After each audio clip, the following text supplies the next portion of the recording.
बिस्मिल्लाहिर्रहमानिर्रहीम, अस्सलाम वालेकुम नाज़रीन। T20 वर्ल्ड कप 2022 के स्पेशल प्रोग्राम फिफ्थ अंपायर के साथ मैं हूं यासिर रशीद। नाज़रीन, आज T20 वर्ल्ड कप का जो मैच था वो बांग्लादेश और भारत के माबैन था। इस मैच के अंदर पाकिस्तानी शायकीन की सांसें भी ऊपर नीचे होती रहीं, उनकी दिल की धड़कनें भी तेज़ होती रहीं। कुछ दुआ ये करते रहे कि बारिश जब हुई तो बारिश जो है वो मज़ीद बढ़ती जाए ताकि भारत मैच हार जाए और पाकिस्तान के चांसेस आगे बढ़ने के लिए कुछ रोशन हो सकें। लेकिन फिर बारिश दोबारा से जब ख़त्म हुई है और मैच का आगाज़ हुआ तो मैच को 16 ओवर्स तक महदूद कर दिया गया और 151 रन का हदफ था जो बांग्लादेश ने जिसका ताक़ुब करना था। लेकिन बांग्लादेश की टीम जो है वो 5 रन से आज का मैच हार गई है। पाकिस्तान के अब चांसेस क्या बनते हैं? क्या अभी भी अगर मगर का खेल जारी है? ये पाकिस्तान के चांसेस सिफर हो चुके हैं? पाकिस्तानी टीम ने कहां पे क्या गलतियां की? आज का मैच बांग्लादेश के हाथ से क्यों निकला कि जब वाज़े तौर पे बांग्लादेश को आज के मैच के ऊपर गिरफ्त उनकी मजबूत दिखाई देती थी। पैनल में हमारे मौजूद हैं senior sports journalist Abdul Sattar Hashmi साहब और हमें नसीम राजपूत साइन करेंगे। हाशमी साहब, आज के मैच में सबसे पहली बात बारिश के हवाले से, आज का मैच किस्मत का खेल कितना देखते हैं आप? जी अस्सलाम वालेकुम। देखें, बात यह है कि बारिश के लिए तो सारा पाकिस्तान दुआ गो था, लेकिन अगर आप मेरी ज़ाती राय पूछेंगे तो मैं समझता हूं कि इस तरह की मांगे दांगे की कामयाबी हमें नहीं चाहिए थी। अगर हम अपने बलबूते पर खेल कर सामने आते तो ज़्यादा अच्छा था।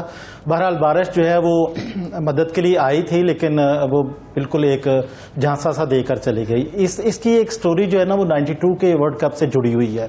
आपको याद होगा कि 92 में वर्ल्ड कप में पाकिस्तान जो है वो इंग्लैंड को 74 रन पर आउट हो गया था और फिर उसके बाद 3 घंटे तक बारिश रही थी, जिसकी वजह से 1 पॉइंट मिल गया था और उस 1 पॉइंट की वजह से हमारे 9 पॉइंट हो गए थे। हालांकि उससे पहले वेस्ट इंडीज़ और ऑस्ट्रेलिया का जो मैच था उसमें वेस्ट इंडीज़ जो है वो 8 पॉइंट पर खड़ी थी। अगर वेस्ट इंडीज़ जीत जाती तो वो हमारे चांसेस ख़त्म हो जाने थे, लेकिन ऑस्ट्रेलिया ने वेस्ट इंडीज़ को हराया और उनके 8 ही पॉइंट रह गए और हमारे 9 पॉइंट हो गए, जिसकी वजह से हमें मौका मिल गया और उस मौके से फ़ायदा उठाते हुए हमने वर्ल्ड कप ही जीत लिया। हालांकि शुरुआत हमारी ऐसे ही थी जैसे इस वक्त हो रही थी। अच्छा, 92 में ये एक और वाक़या हुआ कि सेकंड सेमीफाइनल में जो जनूबी अफ्रीका की जो टीम थी वो अपनी पाबंदी ख़त्म होने के बाद पहली दफ़ा वर्ल्ड कप खेल रही थी और उनको भी यानी इस तरह से ही एक चांस मिला था, लेकिन बारिश की वजह से वो जो लॉ है उसके मुताबिक पहले उन्होंने 13 गेंदों पर 22 रन करने थे, फिर 7 गेंदों पर 22 रन करने थे और आखिर में 1 गेंद पर 22 रन करने थे। तो ये बदकिस्मती थी। तो आज भी हम इस तरह से ही कुछ चाह रहे थे कि शायद बारिश कुछ ऐसा कर दिखाए कि जिसकी वजह से हमारे चांसेस जो है ना वो रोशन रहें, लेकिन मेरा ख्याल है कि आज भारत की जीत से ये इम्कानात खासी हद तक कम हो गए हैं। अब अगर हाशमी साहब, आप क्या समझते हैं कि जब बारिश होती है तो बारिश के बाद ICC के कवानीन क्या है? मैं तो इस मामले में कम फहम हूँ। कवानीन क्या है कि आउटफील्ड कितनी गीली हो तो मैच का दोबारा आगाज हो सकता है और कितनी ज्यादा हो जाए तो मैच को खत्म कर दिया जाता है और फिर फैसला डकवर्थ लुइस के तहत होता है। देखिए, ये जो आज जैसे हुआ है ना, तो अंपायर्स ने दोनों कप्तानों को बुलाया और बुलाकर उनको कंडीशन दिखाई कि ये है।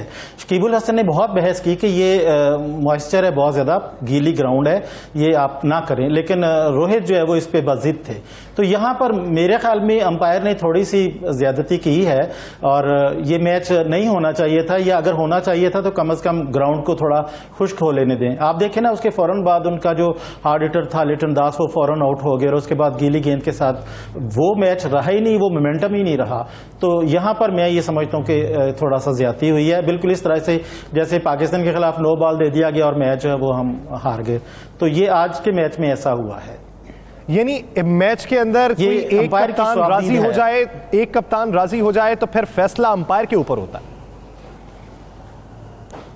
जी, अंपायर की स्वाबदीद है कि वो क्या फैसला करते हैं।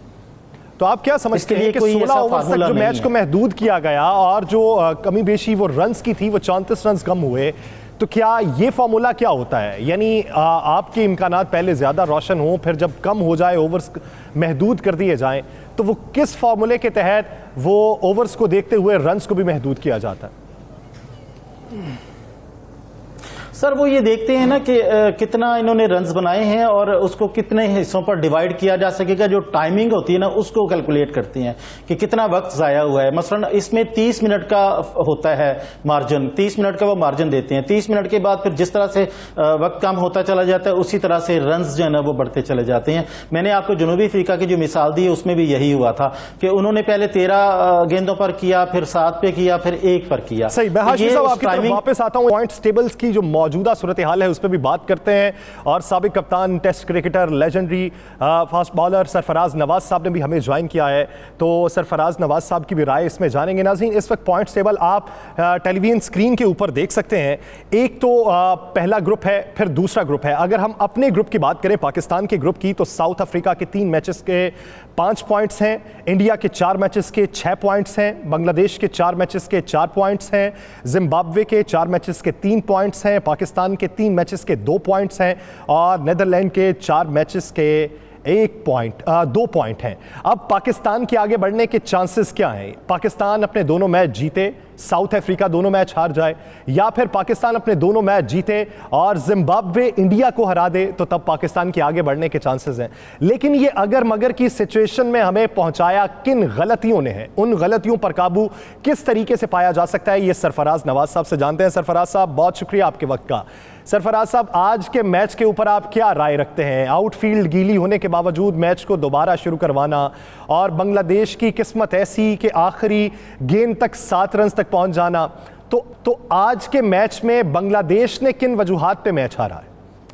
देखें, बांग्लादेश ने बड़ी फाइट की है मैं कहूँगा, और एक सिचुएशन आ गई थी जब उनका कोई ओवर नहीं था और 8 ओवरों में उन्होंने 70-80 रन करने थे, तो उसके बाद फिर जो 3-4 विकेटें उनकी लगातार गिरी हैं, वहाँ उनका जो एज था वो लूज हुआ है।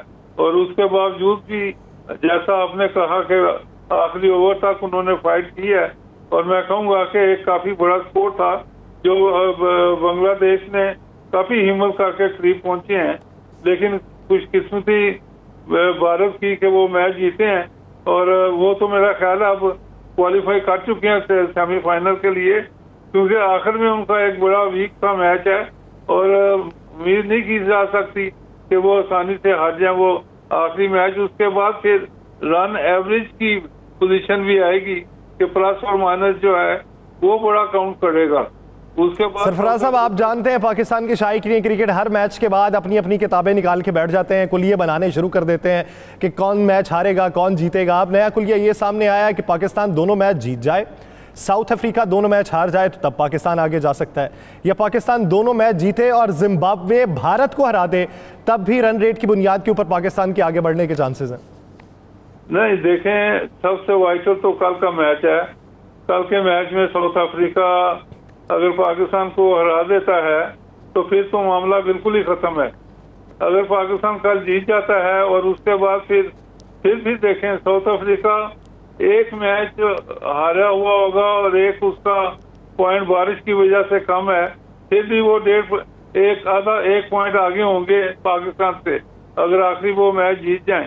इंडिया का भी यही हाल है, तो मैं ये कहूँगा कि पाकिस्तान के चांसेस तो अल्लाह करे कि 100% हो जाएं, लेकिन मुझे बड़े रिमोट लगते हैं। और आपका जो एक और बैट्समैन अनफिट हो गया है, फखर जमान आज, और वो भी मैच में नहीं आएगा, तो मिडिल ऑर्डर की बैटिंग भी, और उसके बाद जो आपका ओपनर चल ही नहीं रहा बाबर, जो दुनिया का बेस्ट बैट्समैन है, उसका भी मुझे अफसोस है कि वो बड़ी उम्मीदें थी कि वो बड़ा अच्छा स्कोर करेगा और मैच जीतेंगे।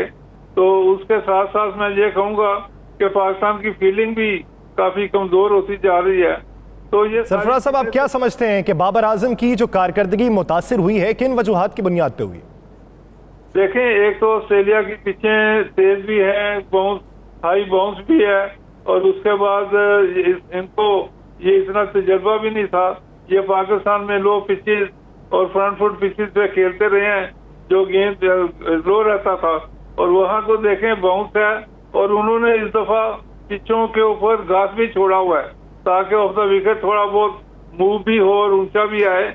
और ये सबसे बड़ा नुकसान इनको हुआ है कि ये डेड पिचों पे, ग्रासलैंड पिचों पे खेलते रहे। हालांकि मैं काफी महीनों से, सालों से कह रहा हूँ कि ऑस्ट्रेलिया का टूर है और पाकिस्तान में ऑस्ट्रेलियन पीछे बनाए ताकि इनको तजर्बा हो। लेकिन ये बस यही सोचते रहे हैं बोर्ड वाले भी कि मैच ना हारे, इसके ऊपर डेड पिचें बना लें, या जीतें या ड्रॉ हो जाए। और उसके बाद फिर ये स्पिनर के ऊपर लगे रहे हैं कि स्पिन पिचें बनी हुई है पाकिस्तान में, दूसरे मुल्क के जो प्लेयर आते हैं उनके स्पिन के ऊपर इतना तजर्बा नहीं जितना पाकिस्तान को है। तो अब तो वहाँ फास्ट बॉलिंग का मामला है, इसके ऊपर इनका इतना तजर्बा नहीं है। जी सही। सरफराज साहब, मैं आपकी तरफ वापस आता हूँ। हाशमी साहब, आप क्या समझते हैं कि आज के मैच के अंदर भारत की कारकर्दगी को ओवरऑल अगर आप जायज़ा लें और गुज़श्ता मैच में उसकी कारकर्दगी का जायज़ा लें, तो कंपैरिजन करते हुए आपको क्या लगता है कि आज के मैच में वो किस तरीके से जीते हैं और गुज़श्ता मैच जो उनका था वो किस तरीके से जीतते हुए हारे? देखें जी, इस टूर्नामेंट में भारत अपनी पूरी स्ट्रेंथ के साथ सामने नहीं आई। जितनी बड़ी वो टीम होने का क्लेम करते हैं, आप इनके तमाम मैचेस को देखें तो आपको फ्लॉज नजर आएंगे। पाकिस्तान के खिलाफ जो मैच था उसमें भी आप देखें कि अंपायर की एक फैसले ने फैसला किया, और उसके बाद फिर जो दूसरा मैच था उसमें भी इनकी नीदरलैंड के खिलाफ वो कारकर्दगी नहीं थी, मतलब फंस के मैच हुआ था। और उसके बाद जो मैच ये हारे हैं साउथ से, वहाँ भी इनकी कारकर्दगी आपके सामने ही है। और आज भी आप देखें कि बैटिंग तो उन्होंने अच्छी की है, अच्छे रन्स भी बनाए हैं, लेकिन उसमें थोड़ा सा हार्ड लक जो है वो भी बीच में आया ना। कुछ चीज़ें नज़र आ रही थी, जैसे आप देखें कि तस्कीन अहमद के 4 ओवर्स जो हैं वो शुरू में ही ख़त्म करवा लिए, फिर उसके बाद इनके कितने कैचेस ड्रॉप हुए वो आप देखें कि 4 कैच जो हैं वो ड्रॉप हुए हैं। तो टीम में वो जान नज़र नहीं आ रही जो होनी चाहिए। और आज के मैच में जो फ़र्क पड़ा है वो बारिश का ही पड़ा है। बारिश ना होती तो हो सकता था ये अपसेट हो जाता। सरफराज साहब, आप भी इस बात की तायीद करते हैं कि बारिश ना होती, आउटफील्ड गीली ना होती तो सूरत हाल ये ना होती, नताइज ये ना होते? नहीं, देखें 185 ये इतना छोटा स्कोर नहीं है। इन पिचों पे तो 150 की एवरेज चल रही है, तो मेरा ख्याल है कि अपसेट तो होना किसी जगह पे भी हो सकती है, लेकिन एक सॉलिड परफॉर्मेंस जो हो रही हो उसको चेंज करना बड़ा कम होता है। तो मेरा ख्याल है कि इंडिया की बॉलिंग इतनी कमजोर नहीं है। और उसके साथ देखें तो बांग्लादेश की लोअर डाउन बैटिंग वो तो बिल्कुल इतनी नहीं चल रही, तो इस वजह से मैं कहूंगा कि लेकिन फिर भी सरफराज साहब, आउटफील्ड गीली होने की वजह से उनकी गेंद जो बाउंड्रीज तक नहीं जा सकी, रन लेने में मुश्किलात का सामना रहा, लेकिन उसके बावजूद भी 16 ओवर्स में 146 स्कोर का बना लेना, ये भी बांग्लादेश की एक बहुत बड़ी महारत है। बड़ी, मैं कहूँगा बिल्कुल सही आपने कहा, बहुत बड़ी महारत है। और मैं उनको काफी कहूँगा कि ये बड़ी जबरदस्त अचीवमेंट है ऐसी टीम के लिए जो इंडिया की टीम फेवरेट बनी हुई है।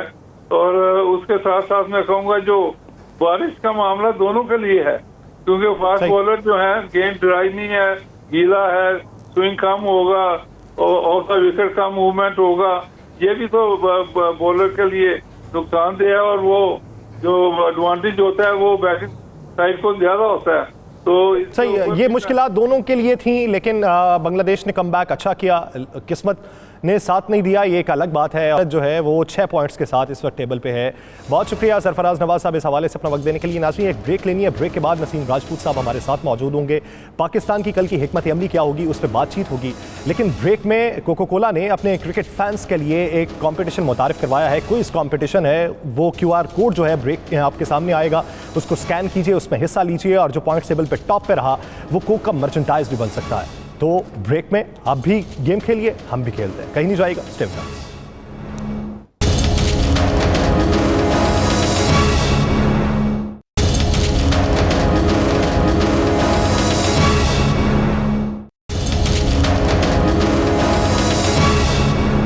ब्रेक के बाद खुश आमदीद नाज़रीन। ब्रेक के बाद अब हम बात करेंगे कल के मैच के हवाले से कि कल के मैच में किस तरीके से कारकर्दगी को बेहतर किया जा सकता है, जो खामियां हैं उन पे काबू किस तरीके से पाया जा सकता है और आगे बढ़ने की सलाहियत किस हद तक पनप सकती है। इसी बारे में बात करेंगे। Senior sports journalist Naseem Rajput साहब ने हमें ज्वाइन किया है। नसीम साहब, बहुत मशकूर हैं आपके वक्त के।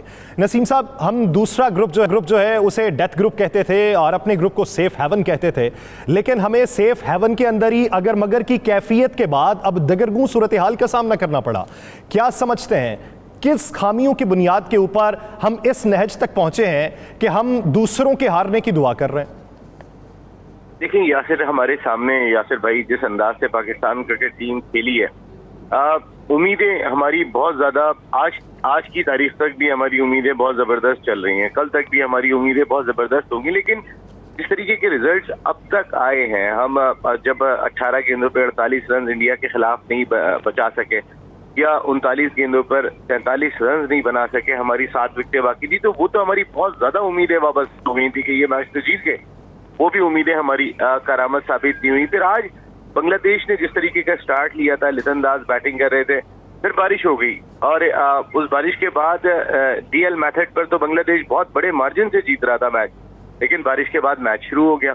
उसमें थोड़ा सा क्रिटिसाइज भी हुआ, उनके अपने कैप्टन ने भी क्रिटिसाइज किया। देखिए, जहां कहीं भी इंटरनेशनल क्रिकेट काउंसिल हो, उनके ऑफिशियल्स हो या प्लेयर्स हो, उनको जहां पर भी अगर इंडियन क्रिकेट टीम को कोई मौका देने का कोई सपोर्ट करने का मौका मिलेगा तो कर जाते हैं। और आज यही शकीब चीख रहे थे कि भाई गिले ग्राउंड पे खिलाया, लिटन दास इतनी अच्छी बैटिंग कर रहे थे, वो पहले स्लिप हुए, जब वो दोबारा बैटिंग के लिए गए और स्लिप होते होते वो रन आउट हो गए। वो रन आउट मैच का टर्निंग पॉइंट साबित हुआ। तो उम्मीद हमारी आज भी बन गई थी कि बांग्लादेश इंडिया को हरा देगा, तो अगले मैच में भले इंडिया जिम्बाब्वे को हराता है, हम बांग्लादेश को हराएंगे, साउथ अफ्रीका को हराएंगे, तो फिर रन रेट पे आ जाएगी बात। लेकिन आज भी ये उम्मीद हमारी पूरी नहीं हो सकी। तो ऐसा लग रहा है ये पाकिस्तान का वर्ल्ड कप है नहीं, ये वर्ल्ड T20 पाकिस्तान का है नहीं। अब पाकिस्तान को अपने मैचेस पे फोकस करनी चाहिए। कल साउथ अफ्रीका के खिलाफ मैच जीते, देन बांग्लादेश के खिलाफ मैच जीते और छोड़ दें अल्लाह पे आगे क्या रिजल्ट आता है। लेकिन अगर मैथमेटिकली देखें तो इसलिए दुश्वार। आप क्या समझते हैं नसीम भाई, क्या समझते हैं कि कल अगर फखर जमान नहीं होते, पाकिस्तान की कारकर्दगी पे किस हद तक असर पड़ेगा? और बाबर आजम की कारकर्दगी के हवाले से कुछ बातें चल रही हैं, तो क्या समझते हैं कि उनके ऊपर कैसा बोझ है जिसकी वजह से वो बेहतर परफॉर्मेंस नहीं दे पा रहे? देखिए, एशिया कप में भी बाबर आजम से परफॉर्म नहीं हुआ था और इस वर्ल्ड T20 में भी अब तक बाबर आजम परफॉर्म नहीं कर सके। बाबर बैट्समैन तो वर्ल्ड क्लास हैं, वो कम बैक कर लेंगे, लेकिन इतने क्रूशल मैचेस के अंदर जहाँ आपकी थोड़ी सी जरूरत थी, बहुत ज्यादा जरूरत नहीं थी, आपको वो हिस्सा डालना चाहिए था, उन्होंने कोशिश भी की होगी। देखिए यासिर भाई, हमें अपना माइंडसेट बदलना होगा। इस वर्ल्ड T20 का रिजल्ट चाहे जो भी हो, हमें अपना माइंडसेट बदलना होगा। हमारे दोनों सिमिलर टाइप ऑफ बैट्समैन हमारे ओपनर हैं। आप सारी दुनिया को देखें, वो किस तरीके से पावर प्ले को अचीव कर रही है। आज लिटन दास ने जो बैटिंग की है, 66 रन स्कोर कर लिए थे उन्होंने अपने पावर प्ले में। तो हम अपने पावर प्ले में 40 रन बड़ी मुश्किल से बना पाते हैं। वो जो 20-22 रन का फर्क है, हमारे माइंडसेट का फर्क है, और वही पाकिस्तान की शिकस्त का सबब बन रहा है। हमारी क्रिकेट 16 खिलाड़ियों के गिर्द घूम रही है। 17 खिलाड़ी हमें पता ही नहीं चलता है कौन सा पाकिस्तान में कि जिसको हम शामिल कर लें। तो 17वां खिलाड़ी भी हमें दिखाई नहीं दे रहा होता। हम ये 2 खिलाड़ियों की टीम बन गई है, सिर्फ 2 खिलाड़ियों पे खेल रही है। देखिए, हमारे अब रैंकिंग में प्लेयर्स दिखाई दे रहे हैं। जिस वक्त हम वर्ल्ड की नंबर 1 टीम थे ना, उस वक्त रैंकिंग प्लेयर्स जो है ना, वो हमारे पास नहीं होते थे। जब हम नंबर 1 होते थे, उस वक्त रैंकिंग प्लेयर्स नहीं होते थे। और आज हमारे पास रैंकिंग प्लेयर्स हैं, तो हमारी टीम की कोई रैंकिंग ही नहीं है। इसका मकसद है ये फॉल्ट तलाश करना चाहिए। इट्स अ टीम गेम, ये 2 लोगों की टीम नहीं है यासिर भाई। इसको समझना चाहिए पाकिस्तान क्रिकेट बोर्ड के थिंक टैंक को। जी नसीम साहब साथ ही मौजूद रहेगा। हाशमी साहब, बड़ा अहम नुक्ता उठाया नसीम साहब ने कि हम वर्ल्ड क्लास अपने अंदर बैट्समैन तो मौजूद रखते हैं, लेकिन टीम वर्ल्ड क्लास नहीं हो पाई। ये टीम का मजमूई तौर पे कारकर्दगी को बेहतर करना, माइंडसेट में तब्दीली क्या चाहिए? पावर प्ले अगर खेलना है तो बैटिंग ऑर्डर में तब्दीली क्या होनी चाहिए? देखिए, राजपूत साहब ने बहुत अच्छा तर्जिया किया है और बहुत साफ सुथरी बात की है जो हमारा प्रॉब्लम है मेन। लेकिन मैं आपको एक ये बताऊं कि वाकई ये बात सच है कि हमारी थोड़ी सी बदकिस्मती भी है कि बाबर आजम जो है ना, वो आउट ऑफ फॉर्म हैं, उनकी हार्ड लक चल रही है और उसकी वजह से आप पिछले वर्ल्ड कप में देखें, वो टॉप स्कोरर थे 2021 के वर्ल्ड कप में, इसमें वो बिल्कुल ऑफ कलर नजर आए हैं। अच्छा, दूसरी बदकिस्मती हमारी ये है कि हमें प्रैक्टिस का मौका नहीं मिला। आप ये देखें कि वर्ल्ड कप खेलने से पहले हम न्यूजीलैंड गए तो वहां पर न्यूजीलैंड वालों ने ये पता नहीं चल सका कि उन्होंने वो स्पिन विकेटें क्यों बनाई थी। हालांकि वर्ल्ड कप चल रहा था ऑस्ट्रेलिया में, तो ऑस्ट्रेलिया के मुताबिक वहां फास्ट विकेटें बननी चाहिए थी, वहां भी हमारी प्रैक्टिस ना हो सकी। फिर वार्म अप मैच में एक मैच जो है वो बारिश की नजर हो गया और दूसरा मैच जो है उसमें बाबर और आजम रिजवान दोनों ही नहीं खेले थे, उनको भी ना प्रैक्टिस मिल सकी।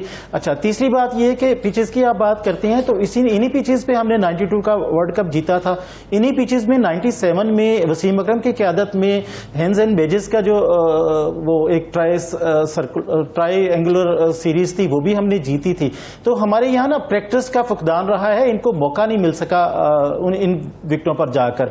हमारे मुकाबले में दूसरी टीमें 20-20, 25 दिन पहले आई और उन्होंने आकर प्रैक्टिस की और वहां पर वो उनकी कंडीशन से हम आंग हो गए। चले इस पे राय नसीम साहब की मैं लेता हूं। नसीम साहब, आप क्या समझते हैं, जिस तरह हाशमी साहब ये बात कर रहे हैं, एक तो प्रैक्टिस का मौका नहीं मिला, फिर बाबर का आउट ऑफ फॉर्म होना, कल के मैच में आप क्या समझते हैं, राय क्या देंगे कि तब्दीली क्या हो जिससे परफॉर्मेंस बेहतर हो सकती है?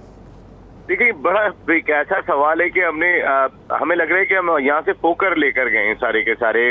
मिडिल ऑर्डर बैटिंग की बात कर लेते हैं। बात हो रही थी कि शोएब मलिक को लेकर जाएं आप। शोएब मलिक एक मिडिल ऑर्डर, देखिए आज की विराट कोहली की आप बैटिंग देखें, अगर इंडिया 186 रन करने में कामयाब हुआ तो एक ऐसा बैट्समैन जो इनिंग को लेके चलता है, हमारे पास वो है ही नहीं। हमारे पास कोई एक सिंगल बैट्समैन दिखाई नहीं दे रहा कि जो इनिंग को लेके कैरी करे, तो उसके इर्द गिर्द जो बाकी बैट्समैन हो वो रन स्कोर करने में कामयाब हो, ऐसा कुछ भी दिखाई नहीं दे रहा। ये हमारा सबसे बड़ा फॉल्ट दिखाई दे रहा है। हमने जाने से पहले इन तमाम चीजों को ना रमीज राजा साहब ने देखा, लेकिन रमीज राजा साहब जब लास्ट टाइम चेयरमैन बने थे उस वक्त वर्ल्ड T20 आने वाला था, उन्होंने पूरी टीम बदल दी थी।